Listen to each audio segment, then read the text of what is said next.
Welcome to the Autofocus Q&A, where we invite leaders, top executives, and personalities from the automotive sector to answer questions about the automobile and its industry from our invited motoring journalists and from those sent to us by our viewers. This week from the motoring media, we have the editor-in-chief of CarGuide.ph and contributing motoring writer of the Philippine Star and Sunshine Television, Mr. Ulysses Ang. Ulysses, welcome to our program. Thanks for having me. Our pleasure, Ulysses. And he is joined by the motoring columnist of the Inquirer and consumer editor of Top Gear magazine, Mr. Bochi Santos. Welcome once again, Bochi. Glad to be back, sir. Thank you. Thank you.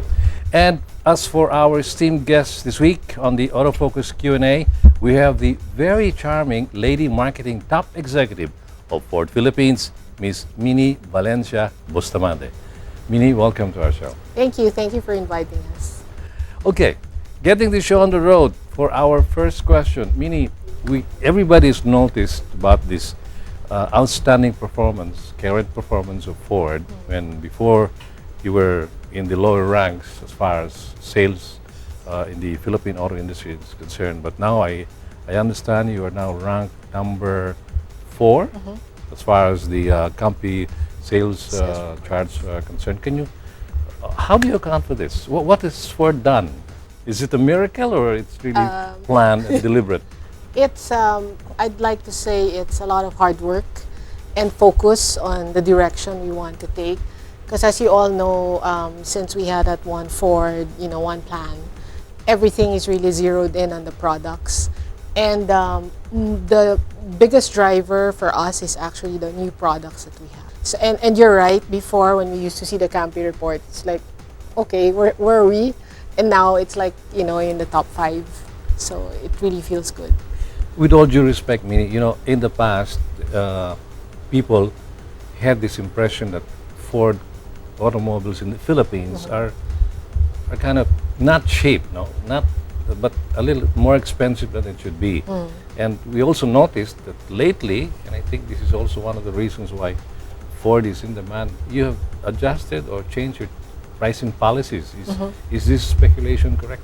Yes, it is. Actually, when we came in again before, most of them were North American products, so they were mostly imported, and then we had a plant, so we were able to manage our pricing very well. And now we would like to think that, since we're playing in the main segments, so we'd like to be really competitive with other brands. Minnie, you were telling us earlier that it's your new products that's driving Ford's growth here in the Philippines. Can you tell us more about what these new products are? Okay, we actually started it with the Fiesta back in 2010. That was our main, volume driver in the B segment. And then we have the Ranger, which remains to be very successful. And recently we just launched the EcoSport, which we launched in April at MIA's. So and these are all global products. So what you see here, you see in the other markets globally.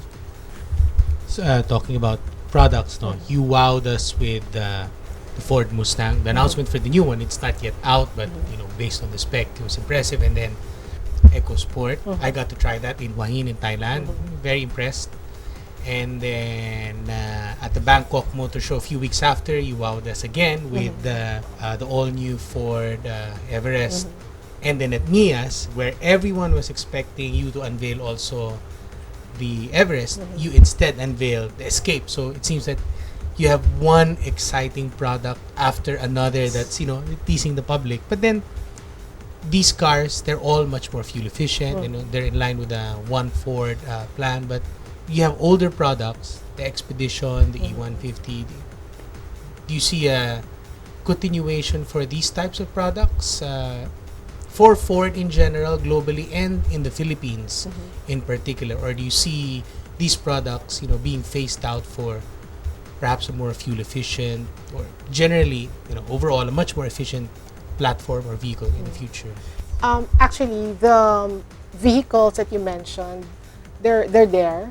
The technology that we are embracing today is actually the EcoBoost, which is going to be present across most of the nameplates.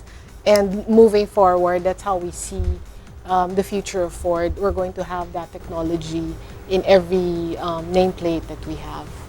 What sort of target market are you looking at with the Fiesta, the EcoSport, and even the Focus, given that the pricing is somewhat overlapping with each other? Yeah. Actually, the buyers of the EcoSport, if I may start with that, is like young mothers. You know, they can use the vehicle to pick up their kids in school, to go grocery shopping and all that. The Fiesta is more for single people, we would think, and those who really just want their first car. And the Focus is more as you know how you progress when you're working and you're you become more mature. Then the Focus is for you. But we cannot deny that the profiles also overlap. But when we look at the customer database, we really see the distinction, especially the EcoSport. We cater to people who are techie. You know how social media is so popular nowadays. So I think we've latched into that in time. The subject of social media, I noticed that Ford has been very actively promoting in social media. In fact, I think you guys are the first to embrace things like Facebook as a means to really promote their products and services. So what made you decide to do that move? Because we're young. No, because as a company, actually, we saw the benefits of digital media and social media, and that's one of our plans really that we put in place from when we were doing our business plan for this year. We really thought, okay, let's go into social media, let's maximize it, let's see what it gives us. The EcoSport was our first, product, and it's given us more than what we expected. Like our Facebook fan page today is like more than 70,000, and it's only been since January that we actually really started doing things. It's one of our success formulas to date. Okay, we'll have more about Ford Philippines and their remarkable Ford models in just a very short while. We'll just pause for some equally important messages. We'll be right back with the Autofocus Q&A.